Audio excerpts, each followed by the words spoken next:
आइए, स्वागत है आपका आज की अगली ऑर्गेनिक की क्लास। जबरदस्त कॉन्सेप्ट चल रहा था हाइपर कंजुगेशन।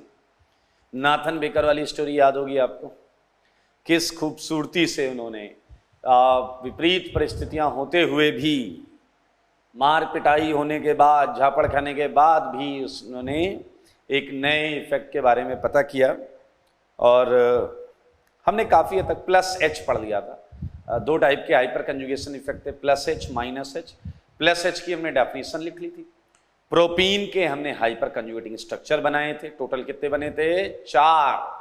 फिर मैंने नोट में बहुत सारे पॉइंट्स लिखाए थे, याद है आप?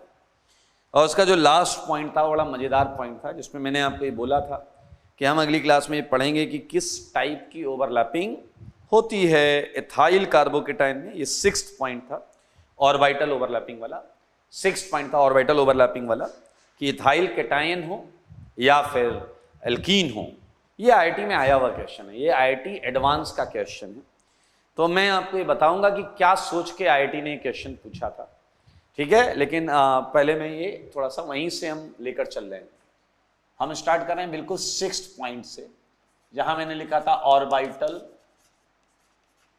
ओवरलैपिंग से during H effect, during H effect in.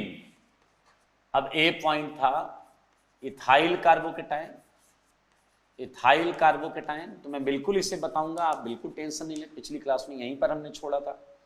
तो व्हाट इज इथाइल कार्बोकेटायन? तो CH3 CH2+, ठीक है।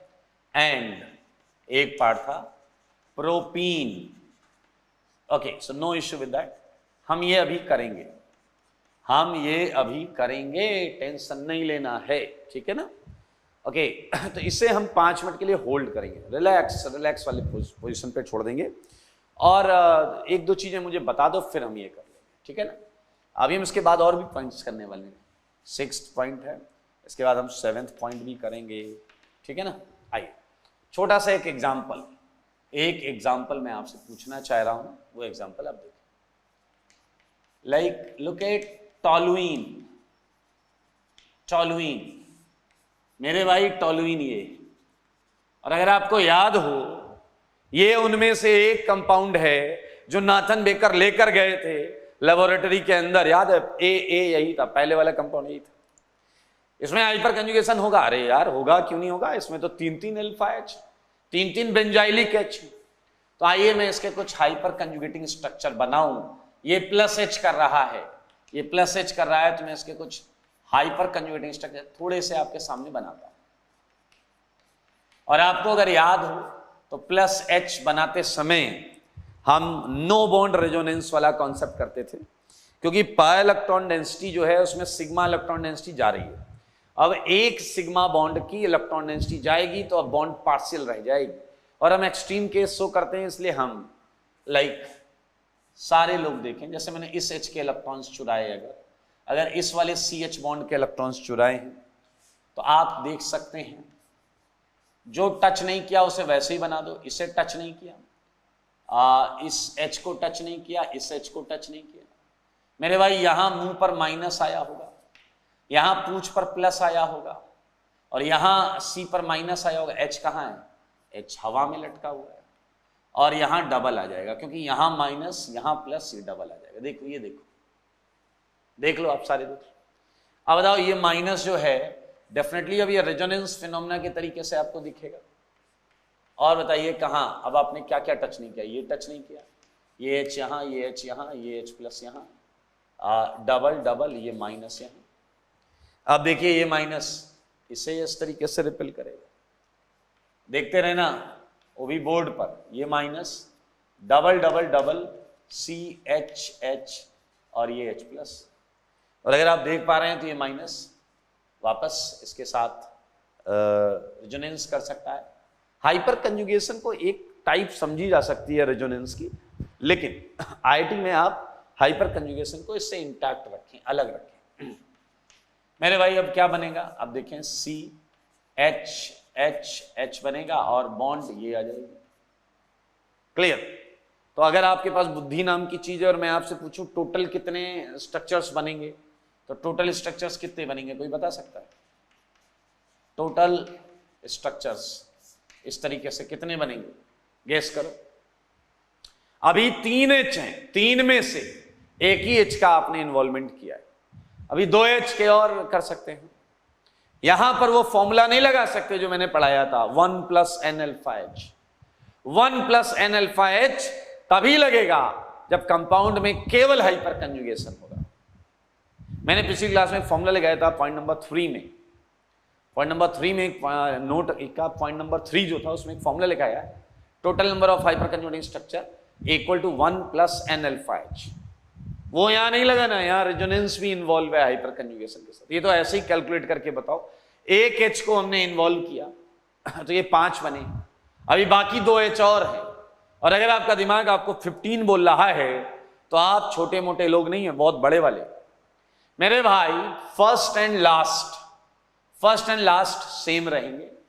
तो देखिए एक H से बने 3, ऐसे दूसरे H से बनेंगे 3, ऐसे ही तीसरे H से बनेंगे 3, तो हो गए 9 और ये 2 11, तो ये टोटल 11 बनेंगे। खैर मेरा मुद्दा ये 11 गिनाने का नहीं था, मेरा मुद्दा ये था कि प्लस H इफेक्ट ये लगा रहा है, ये प्लस H इफेक्ट लगा रहा है, और प्लस H इफेक्ट से इलेक्ट्रॉन कहां कहां बढ़े हैं ये आप देखें मेरे भाई। आर्थो पर बढ़ा है, पैरा पर बढ़ा है, आर्थो पर बढ़ा है, यानी कि वो लाइन आज भी सही है। क्या देने वाला देता है तो आर्थो पैरा पर देता है, और सिमिलरली लेने वाला लेता है तो आर्थो पैरा से ही लेता है। तो मेरे भाई एक पॉइंट जो हमें समझ में आया है वो हम यहां पर लिखते हैं, छोटा सा पॉइंट है कि plus H effect mainly increases electron density. बोलो किधर? एट ऑर्थो एंड पैरासाइट या पैरा पोजिशंस, ये देख सकते हैं। एक पॉइंट है जो हमने लिखा नहीं, बड़ा आश्चर्य का विषय है। अगर मैं आपसे पूछूं, मैंने बताया जरूर होगा आपके, condition for H effect. H effect के लिए कंडीशन मैंने पिछली क्लास में बताया है, इसमें मैंने साफ साफ बोला है कि मेरे भाई जरा ध्यान से देखें, कार्बन के पास p ऑर्बिटल होना चाहिए, ये कार्बन के पास p ऑर्बिटल होना चाहिए। सारे लोग देखो, बाजू वाला कार्बन sp3 होना चाहिए, sp3 होना चाहिए। बाजू वाले कार्बन पर एक H या उसके आइसोटोप, कम से कम एक H या D या T होना चाहिए। देख लें, ये है कंडीशन फॉर H इफेक्ट। मेरे ख्याल से बहुत आराम से समझ सकते हैं आप। अगर कहीं ये सेगमेंट दिखेगा तो आप H इफेक्ट चिल्ला कर बोल सकते हैं। ये इंपॉर्टेंट पॉइंट्स हैं सारे के सारे, इसलिए ध्यान दें। चलिए, तो कंडीशन फॉर H इफेक्ट पर मुझे एक क्वेश्चन बता दें, उसके बाद में आगे बढ़ूंगा। तो यहां मेरे भाई टोटल स्ट्रक्चर्स की अगर मैं बात करूं तो ये 11 आ रहे थे। आइए मैं एक छोटा सा और प्रश्न करूंगा इस एग्जाम्पल के बाद अगला एग्जाम्पल, ठीक है। Find out total number of intermediates या फिर compounds which can show H effect, या शो नहीं है, गलत है, which involve H phenomena या hyper conjugation phenomena, which involve hyper conjugation phenomena. आपको बताना है वो इंटरमीडिएट्स भी हो सकते हैं, वो कंपाउंड भी हो सकते हैं, केटायन में भी हो सकता है, रेडिकल भी हो सकता है, एल्कीन भी हो सकता है, कोई कंपाउंड भी हो सकता है जिसमें हाइपर कंजुगेशन फिनोमेना हो। सो लेट्स स्टार्ट इट विथ, मैं कुछ लिखता हूं यहां पर, आपके लिए कंडीशन सामने रखी हुई है। So you just have to apply this condition, okay. CH3 plus B, CH2 CH3 plus C। आप उल्टा करके भी लिख सकते हो, CH3 उधर CH2 उधर, कोई इशू नहीं है, ठीक है ना। आप लिख सकते हैं CH2 CH3 डॉट, ठीक है, एंड और लिख देता हूं मैं D, CH2CH3 माइनस, ठीक है, और ले लो आप ये कैटायन F, ये कैटायन G, ये कैटायन, ओके। सो ये क्वेश्चन है, तो बताइए ए करेगा क्या? ए करेगा क्या? कंडीशन से मैच करो। अरे आपके कंडीशन में 2 कार्बन तो चाहिए, क्या मजाक लगा रखा, 2 कार्बन चाहिए कम से कम 2 कार्बन चाहिए, तो ए नहीं करेगा, साफ दिख रहा है। ए हाइपर कंजूगेशन क्यों करेगा? नहीं करेगा। बी करेगा क्या? देखो एक कार्बन पर पी चाहिए, इधर है पी, बाजू वाला sp3 चाहिए, बाजू वाला है sp3, उस पे कम से कम एक H चाहिए, है 3 H है, ये करेगा। सी वाला देखते हैं, एक P चाहिए, देखो रेडिकल sp2 होता तो P आएगा इधर, बाजू में sp3 कार्बन चाहिए, देखो है बाजू में sp3, कम से कम एक H, अरे यार है भाई, है बिल्कुल है, ठीक है। चलिए ऐसे ही आप डी के बारे में सोचिए, डी के बारे में सोचो, डी के बारे में, और मुझे बताओ कि क्या डी करेगा, क्या डी हाइपर कंजुगेशन करेगा क्या? बोलो। नहीं कर सकता, नहीं कर सकता, पी ऑर्बिटल नहीं है इसमें पी ऑर्बिटल नहीं है। आपको याद हो ये भी sp3 है और CH3 भी sp3 है। मेरे भाई पी ऑर्बिटल नहीं है, इसलिए डी नहीं कर पाएगा। ई करेगा क्या? चलो मैच करो, कार्बन पर पी है क्या? बीच वाले कार्बन पे पी ऑर्बिटल होगा, बगल वाला कार्बन sp3 है, एक H, अरे 3 है दादा, उधर भी 3 है, तो ये आप कर लीजिएगा, ये सब आप घर से। लुक एट जी को देखो सारे लोग, पी ऑर्बिटल है, प्लस है तो पी होगा, बाजू वाला कार्बन sp3 है, उस पर H नहीं है, इस कार्बन पर H नहीं है, जस्ट बगल वाले कार्बन पर H होना चाहिए, इस वाले कार्बन पर H नहीं है, ये मिथाइल मिथाइल मिथाइल है, इसलिए G आपका हाइपर कंजुगेशन फिनोमेना नहीं शो करेगा, ठीक है। आसान है ये। मैं कुछ और क्वेश्चन लिखता हूं जो आप घर से करके लाएंगे, यही लिख दे रहा हूं, H, G के बाद H,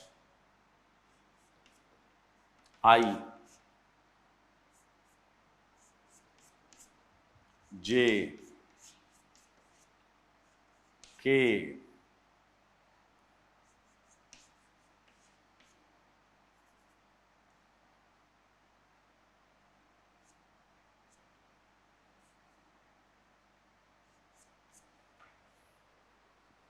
IJK, ये आप इनमें भी निकालिएगा, ये कंपाउंड्स है कि ये करेंगे या नहीं करेंगे, ठीक है। ठीक है, आई थिंक सफिशिएंट। इन सब में आप देख लीजिएगा कि हाइपर कंजुगेशन हो रहा है या नहीं हो रहा है। Now the interesting point is, वापस आते हैं इस चीज पर, आईडीजे ने ये क्वेश्चन जानबूझकर पूछा था, उससे कुछ पता करना था। वो क्या पता करना था? कैटायन से आपको समझ में आ जाएगा। देखिए ये कंडीशन है, कंडीशन यहां मैच कर रही है। ये कार्बन मैंने बनाया, सारे लोग देखिए, इस पर 2 H हैं, ये 2 H है, ये कार्बन, ये sp3 कार्बन, ओके, यहां 2 H हैं और ये एक H है, ठीक है, और यहां आप देख सकते हैं p ऑर्बिटल है। अब यार समझने वाली बात ये है कि आईटी वाले ये जानना चाह रहे थे कि अगर इस CH बॉन्ड के इलेक्ट्रॉन, इस CH बॉन्ड के इलेक्ट्रॉन हम बोलते हैं इधर जाते हैं, इस CH बॉन्ड के इलेक्ट्रॉन हम बोलते हैं इधर जाते हैं, और ये CH बॉन्ड है कौन सी? सिग्मा। ये CH बॉन्ड कौन सी है? सिग्मा। थोड़ा सा यार ये H कलर से लिख देता हूं, कलर, ये H है, क्लियर। इस बॉन्ड के इलेक्ट्रॉन उधर जाते हैं तो यानी कि सिग्मा बॉन्ड जो है, सिग्मा बॉन्ड देखेंगे वो तो फील्ड है, भरा हुआ है, ये ऑर्बिटल तो फील्ड है ना दोस्त, ये ऑर्बिटल में तो इलेक्ट्रॉन है ना, इस ऑर्बिटल में तो इलेक्ट्रॉन है ना, तो सिग्मा के आगे F लिखा गया, मतलब सिग्मा ऑर्बिटल फिल्ड है, भरा हुआ है। और ये वाला ऑर्बिटल कौन है? p orbital. और ये केटायन में तो खाली है, केटायन में तो वैकेंट है, pv। p ऑर्बिटल वैकेंट है, p ऑर्बिटल वैकेंट है, बहुत आसान है। तो मेरे भाई इनके बीच में ओवरलैपिंग हुई, तो यही उन्होंने पूछा कि कौन सी ओवरलैपिंग हुई है। Then answer is very clear, answer is sigma F से p वैकेंट, ये ओवरलैपिंग हुई, ये ओवरलैपिंग हुई। अब सुनना, उन्होंने एक ही क्वेश्चन में ये दोनों पार्ट दिए थे and they want to know यहां कौन सा खाली ऑर्बिटल है, दे वांट टू नो कि यहां कौन सा खाली ऑर्बिटल है। ये देखिए मैं वापस बना रहा हूं इस चीज को, ये कार्बन, ये कार्बन, ये वाला, ठीक है, ये दो H हैं, मैं बहुत सिंपल तरीके से ही बना रहा हूं ताकि कोई टेंशन ना हो। ये कार्बन, इस पर देख सकते हैं आप H है, ये H, ये H, मुद्दा वही है जनाब। यहां देखो, यहां इलेक्ट्रॉन्स हैं इलेक्ट्रॉन्स, ठीक है, और ये सिग्मा भरा हुआ ही है, इसमें कोई दो राय नहीं, ये सिग्मा भरा हुआ है। तो ये ओवरलैप किससे करेगा? वो कौन है इसका ऑर्बिटल खाली है? मेरे भाई यहां पाई बॉन्ड है, ये p ऑर्बिटल, ये p ऑर्बिटल, ये ओवरलैप कर रहे हैं। अगर ये ओवरलैप कर रहे हैं तो एग्जैक्टली वैकेंट ऑर्बिटल कोई भी आपको दिखेगा नहीं डायरेक्टली, ठीक है। Now the thing depends on कि क्या आपने केमिकल बॉन्डिंग में मॉलिक्यूलर ऑर्बिटल थ्योरी थोड़ी पढ़ी है या नहीं पढ़ी है, उस पर चीजें डिपेंड करेंगी, ठीक है। तो मैं बता देता हूं आपको, थोड़ा सा मैं बता देता हूं, बाकी आपसे आईयूसी में ही पढ़ेंगे। मेरे भाई जब भी कोई बॉन्ड बनती है, क्या बनती है? बॉन्ड, तो उस बॉन्ड में बॉन्डिंग ऑर्बिटल इन्वॉल्व होता है। क्या होता है? बोलो।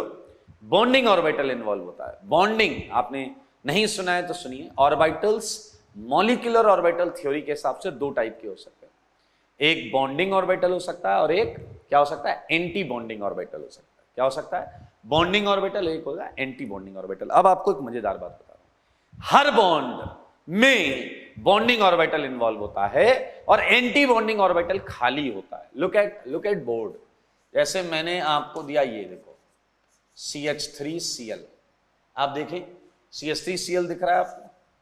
आपको CH3Cl दिख रहा है? दिख रहा है CH3Cl? तो CH3Cl में 4 सिग्मा बॉन्ड है, आप देखो 4 सिग्मा बॉन्ड है। तो इस सिग्मा बॉन्ड में बॉन्डिंग ऑर्बिटल लगा है।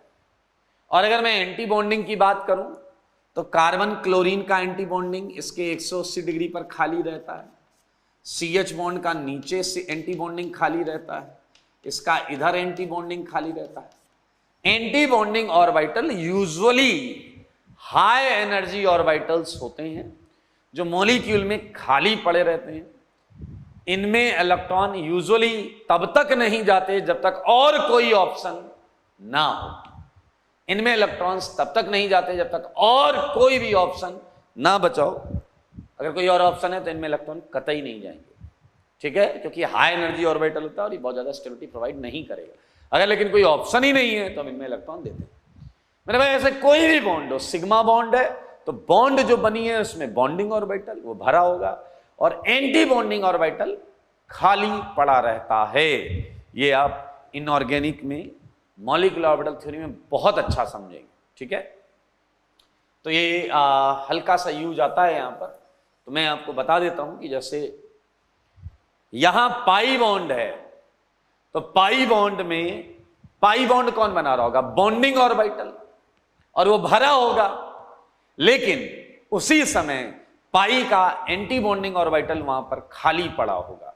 तो क्या आप समझ रहे हैं कि ये एंटी बॉन्डिंग की बात हम यहां पर करने जा रहे हैं? आइए, इसे थोड़ा इंटरेस्टिंग तरीके से बनाया जाता है, तो बहुत ज्यादा शेप को लेकर परेशान मत होइएगा, ये आपको वहीं आईओसी में बताया जाएगा।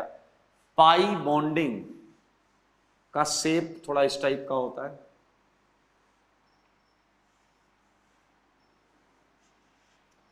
ठीक है, और ये भरा हुआ होता है।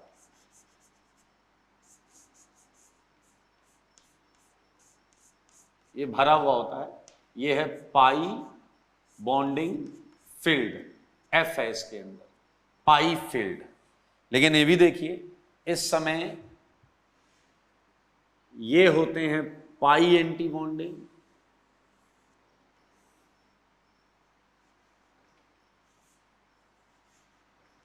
पाई एंटी बॉन्डिंग को स्टार लगाकर लिखा जाता है, स्टार मीन्स एंटी बॉन्डिंग, और ये है वी मतलब वैकेंट, वी मतलब वैकेंट।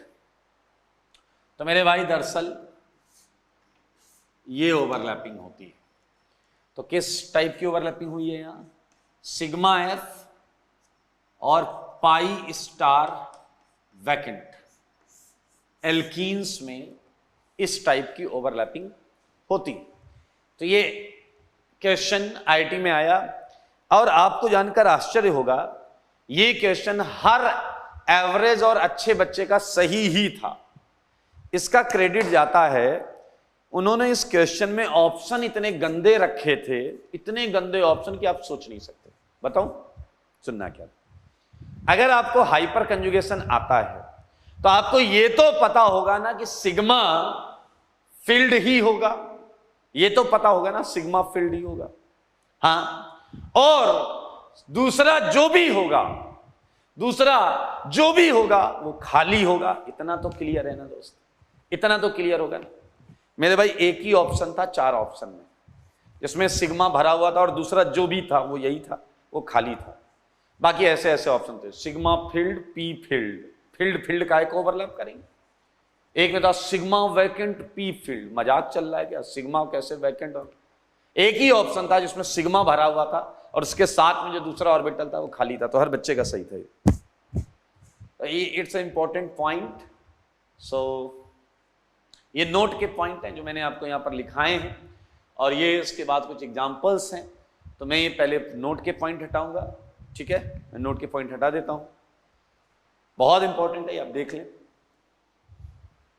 मैं हटा रहा हूं ये पॉइंट्स।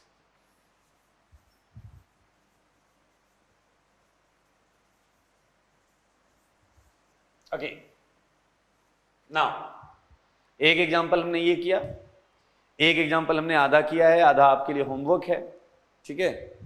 इसमें कुछ और पार्ट भी जोड़ सकते हैं, HIJK L, ठीक है, M N, ठीक है, O,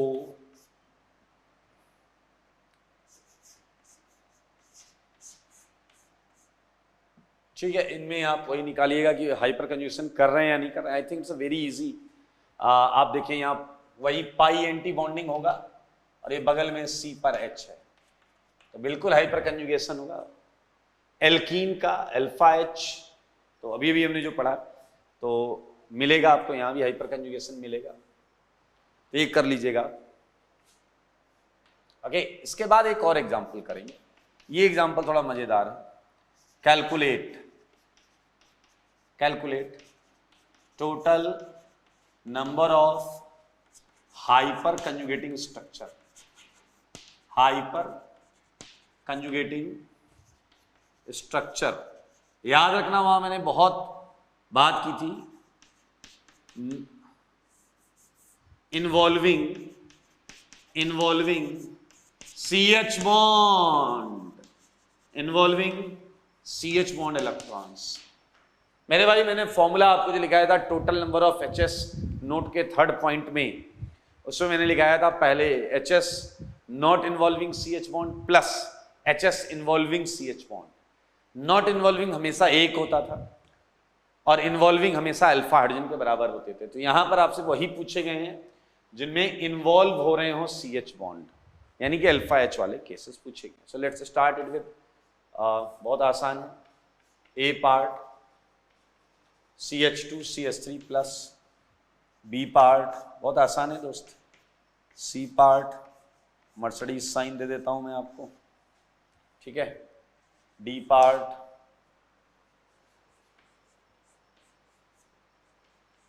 E part, CH3 CH double bond CH2, F part CH3 CH CH CH3। Look at carefully. आओ अल्टरनेट क्वेश्चन करते हैं। अगर मैं पहले A की बात करूं तो इसके अल्फा H 3 है, तो इसका आंसर कितना आ गया 3। C का आप बता दो, C का आप बता दो, प्लस बीचों बीच है, 3 इधर 3 इधर 3 इधर 9। टोटल पूछता, टोटल तो इसके 4 आंसर होते, एक ये वाला होता और 3 वो वाले होते, इसमें H के इलेक्ट्रॉन उधर गए होते। पिछले लेक्चर को एक बार देख लें। D आप बता दो, चलो D आप बता दो, D आप बता दो, D का आंसर आप बताओ। देखो तसल्ली से देखो, नहीं हटा रहा।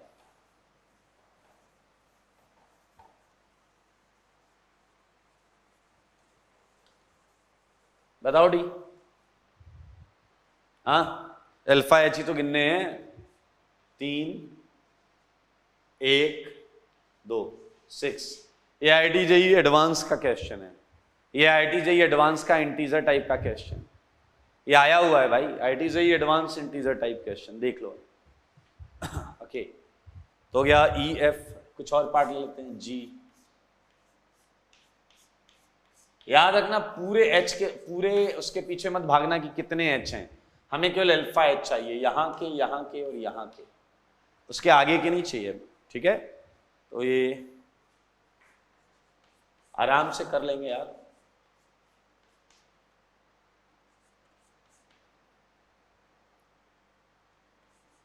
ठीक है, तो मेरे भाई ये क्वेश्चंस बाकी कर लेना। D के 6 हो गए, और E के कितने होंगे बताओ। E के 3 ही हैं, तो 3 आंसर हो गया। ठीक है, ऐसे कर लीजिए, बहुत आसान है यार, चालू होने से पहले ही खत्म हो गया। We had finished plus H effect completely with each and every point. Now the question is minus H effect. हमने प्लस H इफेक्ट पढ़ा, माइनस H इफेक्ट पढ़ा, पढ़ने जा रहे हैं। अब पहले आप लोग सच सुन लो माइनस H इफेक्ट का, माइनस H इफेक्ट का सच सुन लो, सच। आज तक माइनस H इफेक्ट केवल एक कंपाउंड में दिखा है, केवल एक कंपाउंड, और किसी भी कंपाउंड में माइनस H इफेक्ट की आपको बात भी नहीं करनी। अब आपको मैं ये भी बताऊं कि कैसे दिखता होगा ये इफेक्ट। तो आपको याद है मैं कंटेनर में कंपाउंड को बंद कर देता था, इलेक्ट्रोफाइल को भेज देता था। मेरे भाई आज तक केवल CCl3 ग्रुप है, कौन सा, CCl3 ग्रुप, जिसकी वजह से पाई इलेक्ट्रॉन्स डिक्रीज होते हुए लगते हैं, तो उसी को माइनस H इफेक्ट में लिया गया है। पहली बात तो डेफिनेशन आपकी फिक्स है, याद करो, C यहां सिग्मा बॉन्ड है, इस बार ये सिग्मा बॉन्ड Cl होगी, और इसकी वजह से पाई इलेक्ट्रॉन डेंसिटी टूवर्ड्स, पहले अवे अब टूवर्ड्स। जो हमने प्लस H की डेफिनेशन लिखी उसमें आपको क्या क्या करना है, अवे की जगह टूवर्ड्स करना है, CH की जगह CCl करना है, और प्लस H की जगह माइनस H, डेफिनेशन में इतना करना है। तो समझ लें आप, बहुत आसान है, बहुत ही सिंपल है। तो डेफिनेशन आप प्लस H वाली डेफिनेशन को कॉपी मारेंगे, उसमें अवे की जगह टूवर्ड्स करना है, CH की जगह CCl करना है, sigma CCl bond electrons, sigma CCl bond electrons, और प्लस H की जगह माइनस H करना, बस इतना करना है। तो यहां मैं नोट में कुछ बातें लिख देता हूं, note like observe only in CCl3, observe only in CCl3 group.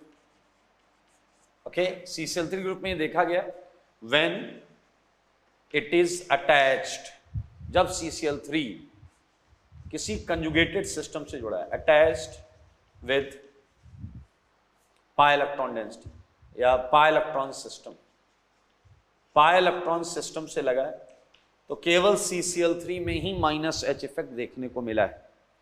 मैं थोड़ा ये पॉइंट हटा देता हूं।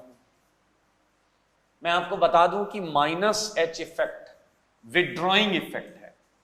क्या है दोस्तों, माइनस H इफेक्ट क्या है, विड्रॉइंग इफेक्ट है, और वो भी केवल CCl3 का है। Minus H effect is electron withdrawing effect, electron withdrawing effect. तो बहुत ज्यादा टेंशन नहीं ले, आओ एक एग्जांपल करके खत्म करते हैं इसे, ठीक है? एक एग्जांपल करके खत्म करते हैं। तो लेट्स स्टार्ट विथ बेंजीन पर CCl3 लगा है, बेंजीन पर CCl3 लगा है, तो इसके मैं हाइपर कंजुगेटिंग स्ट्रक्चर बना रहा हूं, बिल्कुल वही कहानी मेरे भाई। इसके अंदर इलेक्ट्रॉन डेंसिटी एक्सपेरिमेंट के दौरान इतनी कम, ध्यान से सुनना मैं क्या बोल रहा हूं।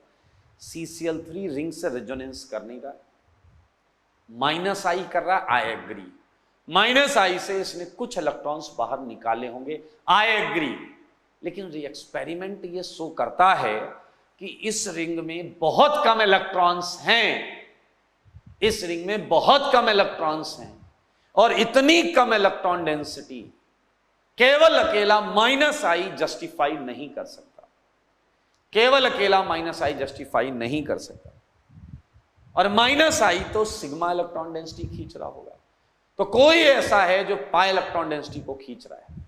बाहर p ऑर्बिटल है नहीं, बाहर p ऑर्बिटल है नहीं, और पाई इलेक्ट्रॉन डेंसिटी कैसे खींचेंगे मेरे भाई? +H हम पढ़ ही चुके थे कि सिग्मा इलेक्ट्रॉन पाई से इंट्रैक्ट कर रहा था। तो मेरे भाई सेम फिलॉसफी पर CCl बॉन्ड में ये इलेक्ट्रॉन्स, इसके जो इलेक्ट्रॉन्स थे वो थोड़ा सा यहां रह जाते थे, और ये रिंग की इलेक्ट्रॉन डेंसिटी को खींच लेता था। तो इस हिसाब से आप अगर ध्यान से देखें तो यहां डबल आएगा, ये Cl आएगा, ये Cl- हवा में लटकेगा।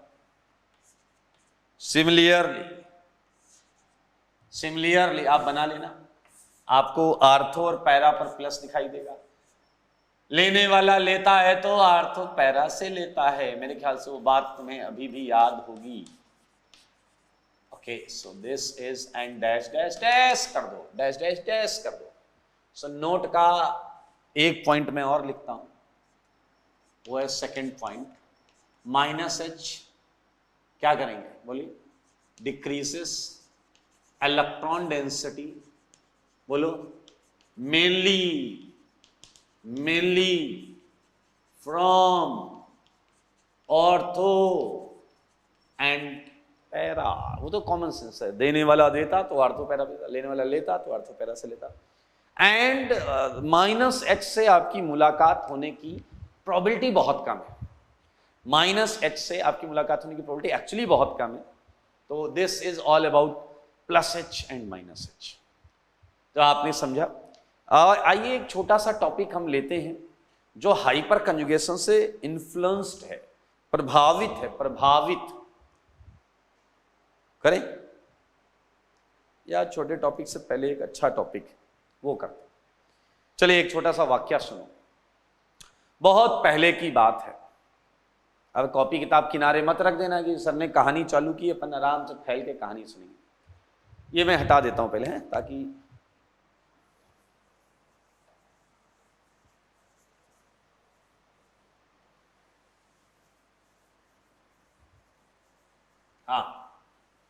सारे लोग ध्यान से सुनो। बहुत पहले की बात है, एक साइंटिस्ट हुआ करता था जिसका नाम था बेयर्स,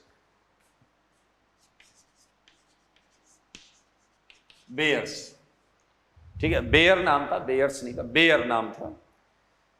तो मेरे भाई खाली बैठा हुआ था एक दिन, और आपको पता है खाली दिमाग जो होता है वो डैश का घर होता है। तो खाली बैठा हुआ था और उसने क्या किया, आइए बताता हूं क्या किया उसने एक मीथेन को, आपको पता मीथेन कैसा होता है? मीथेन आपको पता है टेट्राहेड्रल होता है मेरे भाई, इसमें कोई दिक्कत तो नहीं है। देखो बेटा, स्टोरी जो होगी उसमें कई चीजें मैं ऐड कर देता हूं, बट आपको उससे कॉन्सेप्ट सीखना है, ठीक है? स्टोरी को एकदम सीरियसली दिल पर मत लेना, ठीक है? ये मीथेन है और आपको पता है इसका बॉन्ड एंगल 109 डिग्री 28 मिनट्स, सही बात है। तो मेरे भाई एक दिन उसने खाली बैठा हुआ था, मीथेन उसके सामने से निकला आया, उसने झपट्टा मारा और मीथेन को पकड़ लिया। मीथेन को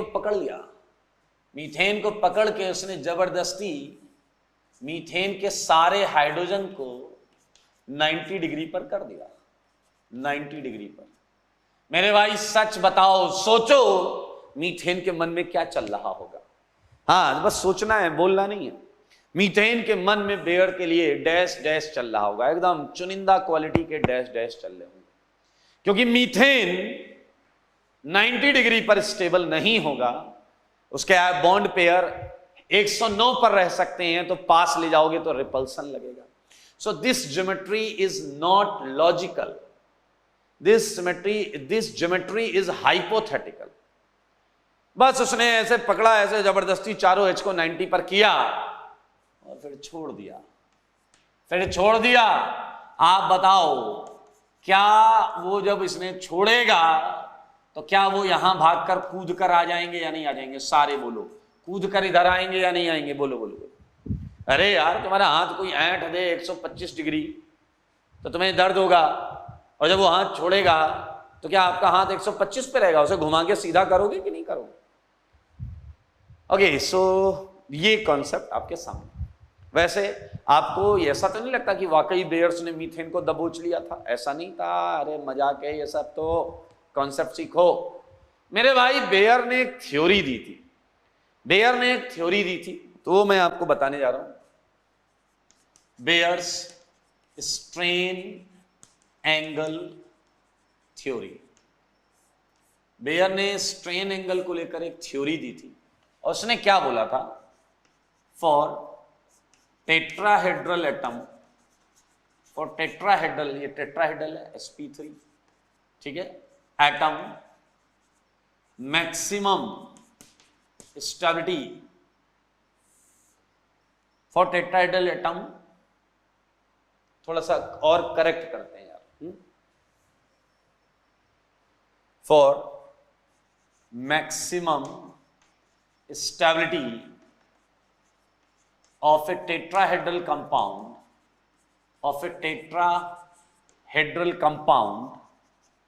बॉन्ड एंगल कितना होना चाहिए? बोलो। Bond angle must be very close to, अरे 109 एग्जैक्टली कर दो, कोई दिक्कत नहीं, 109.28 डिग्री। तो ये बहुत ऑब्वियस बात लग रही होगी, हाँ ये तो ऑब्वियस सी बात है, अगर टेट्राहेड्रल है तो एंगल 109 के आसपास रखो। बिल्कुल सही। लेकिन मेरे भाई, उसकी खुद की नजर कुछ कंपाउंड्स पर पड़ी तो वो बेकरार हो गया। देखें जरा, फॉर साइक्लोएल्केन्स, मेरे भाई ये बात तब की हो रही है जब ज्यादा चीजें पता नहीं थी, जब बहुत ज्यादा चीजें डिस्कवर नहीं हुई थी, तब की बात हम कर रहे हैं। तुम आज के दिमाग से सोचोगे तो ऑब्वियस बातें लगेंगी। For cycloalkanes, cyclopropane, cyclobutane, cyclopentane, cyclohexane. Baeyer जब ये काम कर रहा था तब तक साइक्लोएल्केन्स को प्लेनर माना जाता था। क्या माना जाता था? बोलो, प्लेनर माना जाता था। तो अकॉर्डिंग टू बेयर, ये मैं ब्रैकेट में लिख रहा हूं, according to Baeyer's cycloalkanes are planar. ये मैंने ऐसे ही लिख दिया, साइक्लोएल्केन्स आर प्लेनर। ये बेयर के टाइम पर प्रचलित था, फेमस था, लोग मानते थे, ठीक है। आइए अब देखिए उसकी बेकरारी क्यों बढ़ी। ये 3 की रिंग, ये 4 की रिंग, ये 5 की रिंग और ये 6 की रिंग। अगर ये प्लेनर डायग्राम्स हैं तो you can think about internal angles 60 degree, 90 degree, 108 degree, 120 degree. मेरे भाई आप जरा ध्यान से देखो और मुझे बताओ कि ये कार्बन 4 बॉन्ड बना रहा है या नहीं बना रहा है? ये कार्बन 4 बॉन्ड बना रहा है या नहीं बना रहा? देखो देखो देखो, सारे देखो, सारे कार्बन 4 बॉन्ड बना रहे हैं। तो मेरे भाई इसकी ये वाली चीज यहां लग नहीं रही है, ये वाली चीज यहां वैलिड कहां है? सारे देखो 4, ये भी 4 बॉन्ड बना रहा है। इसने कहा था स्टेबिलिटी के लिए 109 का एंगल चाहिए, ये 60 का एंगल लेकर बैठा है, ये 90 का एंगल लेकर बैठा है, ये करीब आया 108 का और ये 120 का एंगल लेकर बैठा। तो मेरे भाई बेयर ने साफ साफ एंगल देखा और उसने कहा कि ये जो साइक्लोएल्केन्स हैं they are not stable, they contains some extent of strain. उसने कहा साइक्लोएल्केन्स में कुछ स्ट्रेन होता है। स्ट्रेन मतलब प्रॉब्लम, जिसकी वजह से ये बहुत ज्यादा स्टेबल नहीं होते, इनमें अनस्टेबिलिटी रहेगी क्योंकि इसमें स्ट्रेन है। स्ट्रेन क्या है इसमें, बोलो क्या है, स्ट्रेन है। आइए, इन्होंने एक बहुत सिंपल सी बात की, बताओ एंगल क्या होना चाहिए। एंगल होना कितना चाहिए, 109 डिग्री 28 मिनट्स। इसे ऐसे मानते हैं, इसे ऐसे मानते हैं। मान लीजिए, क्या करें, मान लीजिए आपका जो रात में सोने का पोस्चर है उसकी बात करते हैं। मान लीजिए आप रात में अपने दोनों हाथ ऐसे करके सोते हैं, ऐसे एकदम बिस्तर पे पेट केवल स्पाइडरमैन की तरह चिपक कर सोते हैं ऐसे एकदम, और ऐसे सोने में आपको आनंद आता है, आपको एकदम मजा आता है जब आपके दोनों आर्म्स के बीच का एंगल 109.28, आप एकदम मस्त फ्री होके 109.28 पे सोते हैं। अब एक दिन क्या हुआ, आपके घर में गेस्ट आ गए, आपके 2 कजिन आ गए, जगह नहीं थी तो आपके बेड पे उन्हें लिटा दिया गया, एक आजू से आ गया, एक बाजू से आ गया, ऐसे सोते थे, लेकिन इसने ये किया, इसने ये किया। अब रात भर आप इस पे ऐसे करवटें बदल रहे हो, नींद नहीं आ रही है, क्योंकि आपके आर्म्स में दोनों तरफ से स्ट्रेन आ चुका है। तो मेरे भाई देखिए, ये एंगल इतना है, लेकिन इधर से मैंने माना ये डेल्टा का स्ट्रेन है, इधर से भी मैंने माना डेल्टा का स्ट्रेन है, और रात भर आप इस अल्फा के एंगल पर थे, रात भर आप इस अल्फा के एंगल पर थे। तो मेरे भाई इनकी सिचुएशन कुछ ऐसी है या नहीं? तो बताइए रात भर आपकी टेंडेंसी क्या रहेगी? ऐसा कि यार इसे भगा दूं, इसे भगा दूं। हो सकता है सुबह यही सीन हो, आप 109 पर सो रहे हो, एक इधर नीचे पड़ा हुआ, एक इधर नीचे पड़ा हुआ, तो ओपनिंग टेंडेंसी, स्ट्रेन को खत्म करने की टेंडेंसी होगी ही होगी। आओ, बहुत सिंपल है, delta plus alpha plus delta, आपको एक स्ट्रेन एंगल का लमसम फॉर्मूला मिल जाएगा। You can calculate delta, that would come half times 109.28 minus alpha. ये आप देखें स्ट्रेन आप हल्का सा कैलकुलेट कर सकते हैं। चलिए इन रिंग में हम स्ट्रेन कैलकुलेट करते हैं, करें।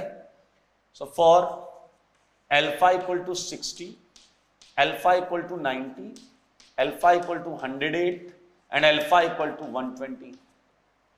ठीक है, मैं लमसम वैल्यूज लिखूंगा। So delta comes out to be 24.5 degree plus, it comes out to be plus of 24.5 degree. ये आएगा 9.5 डिग्री, ये आएगा प्लस 0.5 डिग्री, और 120 में आएगा माइनस 5.5 डिग्री। तो बड़ा सिंपल सा कैलकुलेशन है ये, कुछ भी ऐसा यहाँ लॉजिकल मतलब रॉकेट साइंस नहीं। ये देखें, ये हमने, एंड ऑल वी नो, हमें सबको पता है कि स्टेबिलिटी और स्ट्रेन क्या होता है, बोलो। स्टेबिलिटी और स्ट्रेन क्या होता है, बोलो बोलो बोलो, उल्टा होता है। स्टेबिलिटी और स्ट्रेन, अरे यार स्ट्रेन, तुम रात भर ऐसे सोते थे, अगर ऐसे सोगे तो दिक्कत उतनी ज्यादा रहेगी ना। जितना ज्यादा स्ट्रेन उतनी कम स्टेबिलिटी, इतना ज्यादा स्ट्रेन उतनी कम स्टेबिलिटी। अच्छा, ये प्लस और माइनस साइन को समझते हैं। अब आप ऐसे सो रहे थे, कजिन आए तो हाथ यहां हो गए, और रात में आपने दिक्कत करवट बदलते रहे, और फिर ऐसे बाहें खोल दी, दोनों को पटक दिया लेफ्ट और राइट। आपके दोनों कजिन ने अगली रात आपसे कहा कि भैया आप 109 पर सो, आप सो 109 पर, हम नीचे सो जाएंगे, क्योंकि हम वैसे भी नीचे ही तुम फेंक देते हो। आपको बड़ा अच्छा लगा कि यार कितने अच्छे कजिन है, आपने 109 किया, और सोने वाले ही थे कि एक कजिन इधर और एक कजिन इधर पकड़ के लटक गए, और आपका हाथ बाहर की तरफ खुल गया। मेरे भाई दर्द का एहसास हुआ होगा, अगर सोचो अचानक कोई ऐसे खींच दे। हाँ, that is called external strain, that is called external strain. So this minus only shows direction, this minus shows external strain and plus shows internal strain. So don't go through charges, don't go through with signs, magnitude देखना है आपको, ठीक है, क्योंकि strain तो भाई साहब 5.5 degree का ही आया, बाहर की तरफ है, प्रॉब्लम तो उसमें भी। तो अगर मैं आपसे पूछूं कि बेयर्स के हिसाब से स्ट्रेन ऑर्डर क्या है इन रिंग्स में, अगर मैं पूछूं strain order in cycloalkane, cycloalkenes में, साइक्लोएल्केन्स में तो मेरे भाई आप देखें सबसे ज्यादा 24 आया है 3 की रिंग में, उसके बाद आया 9.5 4 की रिंग में, उसके बाद आया 6 की रिंग में 5.5 और उसके बाद सबसे कम है 5 की रिंग में। तो ये बेयर ने स्ट्रेन ऑर्डर दे दिया साइक्लोएल्केन का। क्लियर? और इसका उल्टा ऑर्डर क्या आ जाएगा बताइए जरा? Stability order, stability order in cycloalkane. तो बताइए इसके हिसाब से सबसे स्टेबल रिंग 5 की आएगी, फिर 6 की आएगी, फिर 4 की आएगी और फिर 3 की आएगी। ये है बेयर के हिसाब से स्ट्रेन और स्टेबिलिटी का ऑर्डर। लेकिन आपको जानकर अच्छा लगेगा कि ये बेयर ने निकाला, ये थ्योरी वर्ड लग रहा है, इन्होंने थ्योरी दी है। इस थ्योरी का एक्सपेरिमेंटल प्रूफ नहीं, थ्योरी जो होती है वो थ्योरेटिकल सेंस होता है, उसका थ्योरेटिकल एक्सप्लेनेशन होता है। तो ये इन्होंने ऑर्डर दे दिया, स्ट्रेन ऑर्डर दे दिया, स्टेबिलिटी ऑर्डर दे दिया। ठीक है, कुछ समय तक तो ये ऑर्डर चला, लोगों ने माना, लेकिन फिर एक ऐसी घटना हुई, घटना, दुर्घटना नहीं, घटना हुई जिससे बेयर के इस ऑर्डर को गलत साबित कर दिया गया। उस घटना से ऐसा प्रूफ हुआ कि ये ऑर्डर गलत है। तो अब हम पहले उस घटना के बारे में समझेंगे और फिर उस घटना से रिलेट करते हुए ये समझेंगे आखिर क्या वजह थी कि बेयर का ये ऑर्डर गलत हुआ, और अगर बेयर का ये ऑर्डर गलत है तो इसमें कहां गड़बड़ी है। ठीक है, कहीं तो गड़बड़ी होगी, क्योंकि हमने अभी तो बड़ा लॉजिकल लग रहा है वैल्यू देख के। तो आइए मैं आपको लेकर चलता हूं उस घटना की तरफ। ठीक है, ओके, उसके लिए मुझे ये वाला पोर्शन हटाना पड़ेगा, ये पोर्शन में हटा रहा हूं। आप लोग जब भी ये वाला जो टॉपिक लिखेंगे तो वो इससे अलग टॉपिक है, तो यहां पर 10 लाइन का गैप छोड़ देना, इसके जस्ट बाद 10 लाइन का गैप छोड़ देना, 10 लाइन्स गैप। ठीक है, 10 लाइन, इसके बाद 10 लाइन का गैप छोड़ना, फिर ये वाला टॉपिक करेंगे। ठीक है ना, या मैं भी छोड़ देता हूं, चलो 10 लाइन का गैप छोड़ दिया। आइए मेरे भाई, एक छोटा सा टॉपिक मैं पढ़ा रहा हूं, heat of combustion. Heat of combustion, जलाने, किसी कंपाउंड को जलाया जाए उसमें इंथैल्पी चेंज क्या होता है। और जलाने में तो माहिर हैं आप लोग, हैं पीछे वाले, ये जलाने में उस्ताद, अपन तो जला लेते। तो आइए हीट ऑफ कंबसन। बेटा पहली बात तो हीट, इंथैल्पी, कंबसन, प्रोसेस को नहीं समझेंगे तो ये चीजें आपको परेशान करेंगी। तो मैं आपको बताता हूं कि क्या लॉजिक है, हीट ऑफ कंबसन का मतलब क्या है, वो पूरी चीज ध्यान से समझिए। मेरे भाई एक कंपाउंड हमने लिया 1 मोल, क्या लिया, एक कंपाउंड 1 मोल लिया और हमने उसे पूरी तरीके से जला दिया। एक कंपाउंड लिया हमने, ध्यान से सुने, और इसे मैंने पूरी तरीके से जला दिया। यूजुअली जलाते हैं तो ऑक्सीजन की प्रेजेंस में जलाते हैं और कुछ CO2 O2 बनता है। क्लियर? 1 मोल कंपाउंड को कंप्लीटली जलाना है, कंप्लीटली जलाना है, तो जो इंथैल्पी चेंज होगा। अब आप कहोगे सर यही बकवासी, इंथैल्पी चेंज समझ में नहीं आता। सुनना, जब आप जलाने जाते हो तो कुछ एनर्जी देनी पड़ती है, और जब रिएक्शन जल जाती है, जल रही होती है, तो कुछ एनर्जी रिलीज होती है। समझना। तो मेरे भाई दरअसल इंथैल्पी चेंज बोलता है कि कितनी नेट एनर्जी रिलीज हुई, कितनी नेट एनर्जी रिलीज हुई। तो Y निकली थी लेकिन X आपने दी थी, तो Y माइनस X, ये है आपका हीट ऑफ कंबसन। ये है आपका हीट ऑफ कंबसन, HOC बोलेंगे, शॉर्ट में क्या बोलेंगे, HOC, हीट ऑफ कंबसन। तो मेरे भाई मैं इसकी डेफिनेशन लिख रहा हूं, एंथैल्पी चेंज, एंथैल्पी देखना बहुत मजेदार है, अभी आपने देखना ये कैसे बेयर की वोट लगाएगा। Enthalpy change when 1 mole of any compound is completely burn,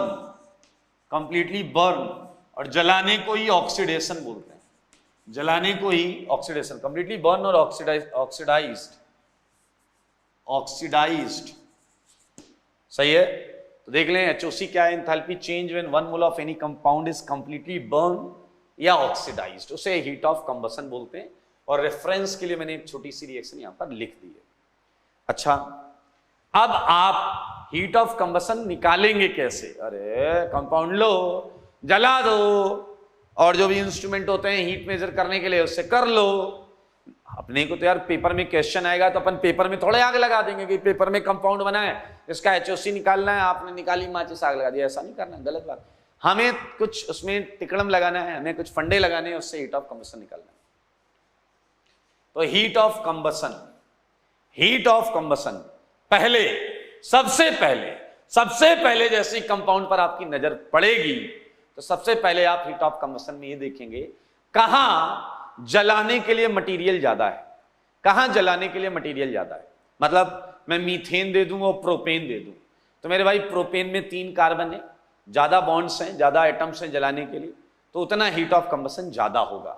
तो मेरे भाई पहला पॉइंट सबसे पहले यही लगाना है, number of carbon atom, number of carbon atom. सुन लो सारे, अभी गलत करोगे इसलिए बोल रहा हूं। सबसे पहले कार्बन एटम देखना, अगर कार्बन एटम ज्यादा है तो हीट ऑफ कंबसन ज्यादा होगा। लेकिन जब 2 कंपाउंड में कार्बन एटम सेम होंगे, कार्बन एटम सेम होंगे तो हम फिर यहां से नहीं कर पाएंगे। उसके बाद हम एक कॉमन सेंस पर जाएंगे। 2 कंपाउंड है, कार्बन एटम सेम, और एक कंपाउंड बहुत अनस्टेबल है, बहुत अनस्टेबल है। मैंने उससे पूछा क्या मन है, वो कह रहा मन करता जल जाए। मेरे भाई अगर वो रिएक्शन के लिए, ऑक्सीडेशन के लिए, कंबसन के लिए तैयार बैठा है तो तुम्हें बाहर से एनर्जी कम देनी पड़ेगी, तुम्हें बाहर से एनर्जी कम देनी पड़ेगी। और अगर X कम है तो HOC ज्यादा होगा। तो कितना सिंपल है दोस्त, HOC 1 upon stability, HOC 1 upon stability. देख लो देख लो देख लो, या फिर बोलो स्ट्रेन के डायरेक्टली प्रोपोर्शनल है, स्ट्रेन के डायरेक्टली प्रोपोर्शनल है। जितना ज्यादा स्ट्रेन उतना ज्यादा कंपाउंड अनस्टेबल, वो उतना ज्यादा तैयार बैठा है कंबसन के लिए। लेकिन याद रखना ये आप तभी लगा पाएंगे जब number of carbon atom same हो जाए, जब दोनों कंपाउंड में रेफरेंस सेम हो जाए तब हम ये लगाएंगे, अदरवाइज आप नहीं लगा सकते। तो this is heat of combustion. अब आपकी बुद्धि में वो बात आ जानी चाहिए कि सर स्ट्रेन स्टेबिलिटी ये वाली चीज, मुझे लगता है आप इस कंपाउंड को जला डालोगे, जलाने से जो HOC आएगा उससे आप कुछ HOC जो आएगा उससे स्टेबिलिटी और स्ट्रेन पता करोगे। Exactly yes. और ये एक्सपेरिमेंटल है, ये एक्सपेरिमेंटल है। हमें क्या करना है, हमें कंपाउंड उठाना है, ऐसा जला देना है आग में डाल के और उसमें HOC चेक करनी। HOC डेटा जो आएगा वो डेटा हमें एक मौका दे रहा है, एक अपॉर्चुनिटी दे रहा है टू फाइंड आउट कि वेदर वेयर ने जो बताया था वो सही बताया था या नहीं, है ना मौका। अच्छा चलो निपटाते हैं निपटाते हैं। इसके लिए मुझे थोड़ी जगह चाहिए होगी तो इसलिए मैं इस फॉर्मूले को उड़ा देता हूं, ठीक है। हाँ आ जाओ। तो भाई HOC के कुछ क्वेश्चन करते हैं, खुशियां मनाते हैं। आइए HOC के कुछ क्वेश्चन करें। मैंने भाई ऐसे मैंने दिया इथेन, ब्यूटेन, ये देखें 2,3 डायमिथाइल ब्यूटेन। मैंने ये दिया, बहुत आराम से देखो, बिल्कुल टेंशन नहीं लेना, बहुत इजी सेगमेंट है तो यहां पर कोई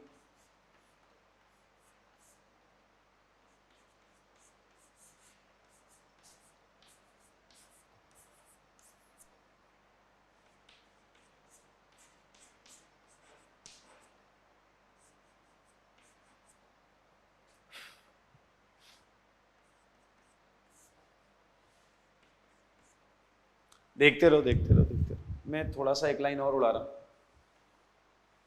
स्टेबिलिटी स्ट्रेंथ तो पता ही है ना यार, उधर भी लिखा हुआ है।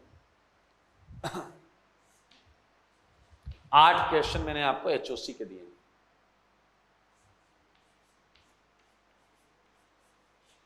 बाकी आप करते रहना यार दोस्त, बहुत सारी चीजें हैं।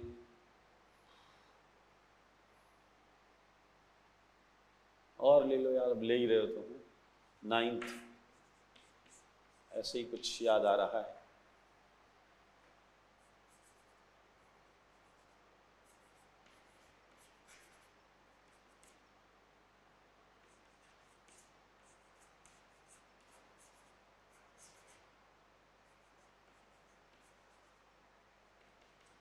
10 क्वेश्चन कर दिए मैंने, 10 कर दिए।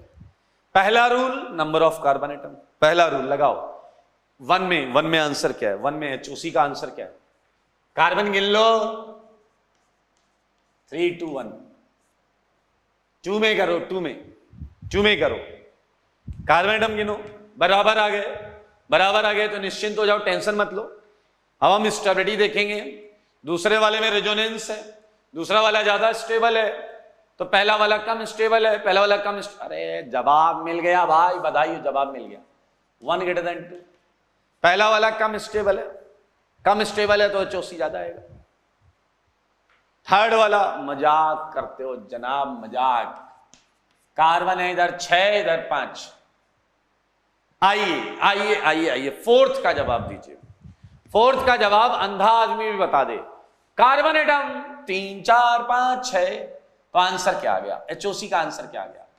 4 3 2 1। अब सुनना दिमाग की कसरत जो उन्होंने की। 2 बंदे, उन्हें एक काम दिया गया था कि ये कंपाउंड लो, जलाओ और उनका HOC एक रजिस्टर में नोट करो। उन्होंने 1 जलाया, 2 जलाया, 3 जलाया, 4 जलाया और उनकी HOC वैल्यूज उसने लिख ली। मैं मानता हूं इसकी HOC वैल्यू X थी, थोड़ी देर के लिए मान लो। इसकी HOC वैल्यू X थी, इसकी Y थी, इसकी Z थी, इसकी W थी, थोड़ी देर के लिए मान लो, मानने में क्या जाता है। और ये वैल्यू का ऑर्डर हमें पता है 4 3 2 1। अब उसमें से एक बोला कि यार अगर इनमें कार्बन एटम सेम होते, तो मेरे भाई हम स्टेबिलिटी और स्ट्रेन का आइडिया लगा सकते थे। और बेयर अंकल ने जो प्रूफ किया वो चेक कर सकते थे। दूसरे ने कहा हां लेकिन कार्बन एटम सेम होने चाहिए थे। पहले वाले ने कहा लेकिन हम अभी भी कर सकते हैं। तो उसने पूछा दूसरे वाले ने कैसे? अब ध्यान से देखना कितनी सही बात बोल रहा है ये कह रहा है X इसका HOC है, Y इसका HOC है, Z इसका HOC है, W इसका HOC है। इसमें है क्या? इसमें 3 CH2 है। मानते हो या नहीं? 3 CH2। अरे साइक्लोप्रोपेन में CH2 होते। इसमें क्या है? इसमें 4 CH2। अगर समझो इशारों को तो राज को राज ना रहने दो भाई साहब, बोलो। उसमें 5 CH2 है, उसमें 6 CH2 है। क्या आप इशारा समझ रहे हो? उनके रजिस्टर में 4 वैल्यू लिखी X Y Z W। उसके दिमाग में एक बात चमकी कि अगर मैं 3 4 5 और 6 का HOC पर CH2 निकालूं, पर CH2। सोचो सारे सोचो। मतलब X को 3 से डिवाइड कर दो, Y को 4 से डिवाइड कर दो, Z को 5 से डिवाइड कर दो, W को 6 से। तो अब जो डिवाइड करके वैल्यू आएगी वो एक CH2 की आएगी या नहीं आएगी? इस CH2 की, इस CH2 की, इस CH2 की, इस CH2 एक CH2 की आएगी, हाँ या ना? एंड कहीं ना कहीं ये वैल्यू सीधा स्ट्रेन का ऑर्डर होगा। जिसका ज्यादा HOC पर CH2 आएगा, जिसका ज्यादा HOC पर CH2 आएगा, बताओ वो स्ट्रेन का ऑर्डर होगा या नहीं होगा? जिसका ज्यादा HOC पर CH2 आएगा उसका स्ट्रेन का ऑर्डर होगा या नहीं होगा? मेरे भाई एक्सपेरिमेंटल डेटा है ये, सुन लो। यहां तुम X/3 की वैल्यू नहीं पता कर सकते, ना ज्यादा कम पता कर सकते हो, ये तो डेटा है मेरे भाई। HOC पर CH2 डेटा, ये जो 10 लाइन का गैप था उसी में लिखना है। HOC पर CH2 डेटा जो आता है वो इसका देख लो क्या आता है। HOC पर CH2 आता है 1 2 3 4। मेरे भाई क्या आपने देखा HOC पर CH2 डेटा यहां पर बेयर्स को चैलेंज कर रहा है, HOC पर CH2 क्या हो गया? स्ट्रेन। भाई साहब HOC पर CH2 मतलब रेफरेंस सेम हो गया ना दोस्त। HOC पर CH2 क्या हो गया? स्ट्रेन। तो ये HOC पर CH2 का जो ये एक्सपेरिमेंटल डेटा है 3 > 4। आप देखें मतलब 5 की रिंग 6 की रिंग से ज्यादा रखता है, जबकि यहां 6 की रिंग 5 से ज्यादा आ रहा है। मेरे भाई अब वो 10 लाइन गैप में क्या लिखेंगे जो इसके बाद का था। But HOC per CH2 data suggest that actual, सुन लो सारे सुन लो, एक्चुअल स्ट्रेन ऑर्डर क्या है? 3, 4, 5, 6 एंड ये सच है, बेयर वाला गलत था। स्टेबिलिटी ऑर्डर क्या आएगा? 4 की ज्यादा, 5 की ज्यादा, सबसे ज्यादा 6 की। अब मुद्दा ये आता है कि बेयर गलत कहां था? बेयर गलत कहां था? बेयर मेरे भाई उस जगह पर गलत था जहां उसने माना कि वो प्लेनर साइक्लोएल्केन्स है। मेरे भाई ये पहली बार यहां प्रूफ हुआ कि साइक्लोएल्केन्स प्लेनर हो ही नहीं सकते, क्योंकि अगर साइक्लोएल्केन्स प्लेनर हैं तो फिर बेयर सही था। लेकिन बेयर का थ्योरेटिकल ऑर्डर है, ये एक्सपेरिमेंटल ऑर्डर है जो ये प्रूफ करता है, which proves that cycloalkanes are not planar. Cycloalkanes are not planar. मेरे भाई इसमें साइक्लोप्रोपेन को छोड़ देना बस, एक्सेप्ट साइक्लोप्रोपेन, क्योंकि आपको पता है ट्राइंगल यूनिवर्सली प्लेनर होता है। आपको पता है ट्राइंगल यूनिवर्सली प्लेनर होता है, इसलिए ओके। तो एक मैं बता देता हूं, जो आगे चलकर एक चैप्टर है आपका कन्फर्मेशनल आइसोमेरिज्म, उसमें पढ़ेंगे आप। आगे चलकर एक चैप्टर है, वहां आपको पता चलेगा मेरे भाई जो 6 की रिंग होती है, दरअसल ये ऐसा चेयर और बोट फॉर्म में होती है, ये नॉन प्लेनर होता है। अब आप कहोगे नॉन प्लेनर होकर क्या होता है?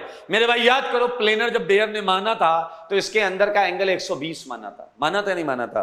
आप आगे चलकर ये सीखेंगे कि इनके अंदर जो एंगल्स होते हैं वो सारे 109-28 होते हैं, और अगर इसके अंदर 109-28 एंगल होते हैं तो मेरे भाई इसके अंदर स्ट्रेंथ तो 0 के बेहद करीब है। इसके अंदर तो बॉन्ड एंगल 109-28 के आसपास ही होते हैं। ये मैक्सिमम स्टेबल है ये मैक्सिमम स्टेबल, कुछ नहीं कर पाओगे आप इसका। क्या ये maximum stable? Okay, so we just finished Baeyer strain angle theory along with HOC, heat of combustion. Questions कर लेना 2, 3, 4। 7th में जो मैंने लाइन खींची है ये पर CH2 वाला है, ये HOC पर CH2। तो ये कॉपी के क्वेश्चन कर लेना। डेफिनेटली अगली क्लास से हम क्वेश्चन ही क्वेश्चन चालू करेंगे, और इन क्वेश्चंस के चालू होते ही हम सीट और बुक दोनों करेंगे, ठीक है? GOC अच्छा चैप्टर है, इसलिए थोड़ा तसल्ली से कर रहे हैं। और आप लोग में से मैंने देखा है, आप में से मैक्सिमम लोग जो डाउट्स पूछते हैं वो डाउट्स ऐसे होते हैं जिन्हें देख के लगता है कि आपने क्लास की बातों को सुना ही नहीं, ठीक है? तो फर्स्ट एक चीज़ ये कर लें कि पहले आप जब क्लास कर रहे हैं तो साथ में आप थ्योरी नोट्स बहुत अच्छे बनाएं, थ्योरी नोट्स बनाएं।